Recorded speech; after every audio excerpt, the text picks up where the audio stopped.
ဒီတခါတော့ကျွန်တော်ဒီ my site ကလောက်ထဲမှာ dashboard တစ်ခုဘယ်လိုဖန်တီးမလဲပေါ့နော်အဲ့ဒါကိုပြောပြမှာဖြစ်ပါတယ်အဲ့တော့ dashboard ဆိုတဲ့ option ရှိတာပေါ့နော် dashboard device map trigger report event center sharing center me ဆိုပြီးတော့ရှိတာပေါ့နော်အဲ့တော့ dashboard ကိုသွားရမယ်နော်ပြီးရင်ဒီမှာ dashboard ကတော့အနည်းဆုံးတစ်ခုတော့ရှိနေမယ်သူ့မှာဘာတဲ့လောက်ရမလဲဆိုတော့ add ဆိုတာလုပ်လိုက်add ဆိုတာလုပ်လိုက်ပြီးတော့ကိုကဘာပြချင်တာလဲပေါ့နော်ကျွန်တော်မှာအခုကဘာရှိလဲဆိုတော့ဒီ temperature and humidity sensor လေးတစ်ခုရှိတယ်နော်အဲ sensor လေးမှာဘာတွေကြည့်လို့ရလဲဆိုတော့ဒီမှာကျွန်တော်ဟိုမှာ parameter တွေ interface setting တွေ maintenance log customize ပေါ့နော်ဒါစသည်အဖြစ်ရှိတယ်ပြီးရင်ဘာရှိမလဲဆိုတော့ဒီမှာသူ့ရဲ့ဟိုကို chat တွေ graph တွေနဲ့ကျွန်တော်တို့ပြလို့ရမှာပေါ့နော်ဒီကောင်ကတော့ဒီမှာလောလောဆယ်ကတော့10မိနစ်တစ်ကြိမ်ဆိုတော့ပထမတစ်ကြိမ်ပဲရှိသေးတယ်ပေါ့နော်စချင်းဒါတစ်ကြိမ်ပဲရှိသေးတယ်နော်add လုပ်ထားတာ4မိနစ်ပဲရှိသေးတယ်ဆိုတော့ဘာမှလုပ်လို့မရဘူးပေါ့နော်တစ် point ပဲပေါ်သေးတယ်ဒီမှာ sensor ရဲ့အနေထားပေါ့နော် battery percent ဘယ်လောက်ပါညာเนาะအကုန်လုံးဒီမှာပြရတယ်ပေါ့နော်အဲ့တော့ကျွန်တော်တို့ကဒီမှာဒီလိုလေးတွေတော့ကြည့်လို့ရတာပေါ့ဗျာအဲ့တော့ဒီမှာ data တွေကိုကျွန်တော်တို့ကဘာလုပ်လို့ရမလဲဆိုတော့ data တွေကိုတကယ်တမ်းကျတော့download လုပ်လို့ရတယ်เนาะ download လုပ်လို့ရတယ် data download ကဟိုမှာဖြစ်မှာတယ်ဘာဖြစ်မလဲဆိုတော့เนาะ data download ကဒီမှာ today ပေါ့today ရွေးလိုက်เนาะ download ဆိုပြီးတော့လုပ်လိုက်ဘာနဲ့ထွက်လာမလဲဆိုတော့เนาะ3 month เนาะ up to 3 month 3လအထိပဲရမယ်တဲ့เนาะ3လအထိပဲရမယ်เนาะ cancel လုပ်လိုက်မယ်အဲ့တော့ကျွန်တော်တို့เนาะ3လအထိပဲရမယ်ဆိုလည်းမဆိုးပါဘူးเนาะ free သုံးနေရတာဆိုတော့ဒါကလောက်က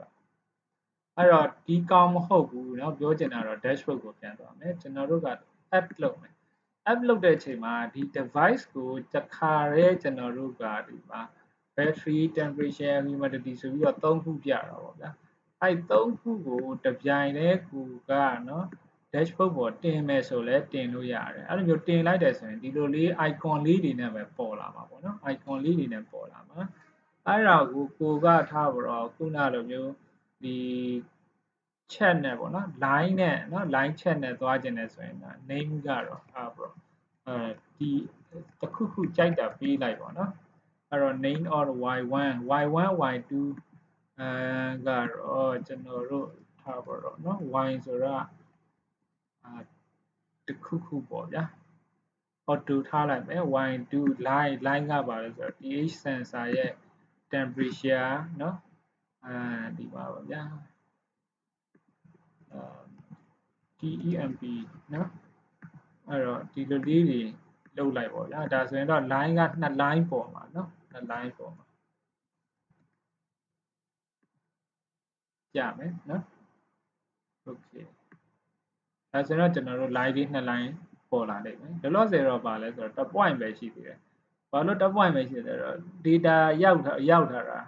တစ်ချိန်ပဲရောက်ထားသေးတာပေါ့နော်အဲကြောင့်မလို့ point ပဲရှိသေးတယ်เนาะဒီမှာ TH sensor temp ကဘယ်လောက်ပေါ့နော်အဲ့ပါညာအဲ့လိုမျိုးပြီးရင်ကျွန်တော်တို့ကဘာလုပ်လိုက်ရမလဲဆိုတော့ဒီကောင် save ပြီးတော့လုပ်လိုက်ရပြီเนาะအဲ့တော့ဒါကတော့ဘာလဲဆိုတော့ကျွန်တော်တို့เนาะဒီ sensor သို့မဟုတ် device ရဲ့ data တွေကိုဒီ dashboard မှာပေါ်ပြတာဖြစ်တယ်အဲ့တော့ဒါကတော့ sensor ရဲ့ဟာကိုပေါ်ပြတာဖြစ်တယ်တချို့ controller တွေရှိတယ် controller တွေဆိုတာကကိုကနေပြီးတော့ဒီ cloud ကနေဟိုဟာပေါ့ဒီ device ကို signal ပေးတာပေါ့နော်ဒီဘက်မှာခလုတ်လေးတွေပါလေးတွေပါမှာပေါ့ဗျာအဲ့ဒါလေးတွေလည်းရှိတယ်အဲ့တော့ဒါကတော့ဘာလဲဆိုတော့ sensor နဲ့ပတ်သက်ပြီးတော့ဒါ dashboard မှာပေါ်ပြတာဖြစ်ပါတယ်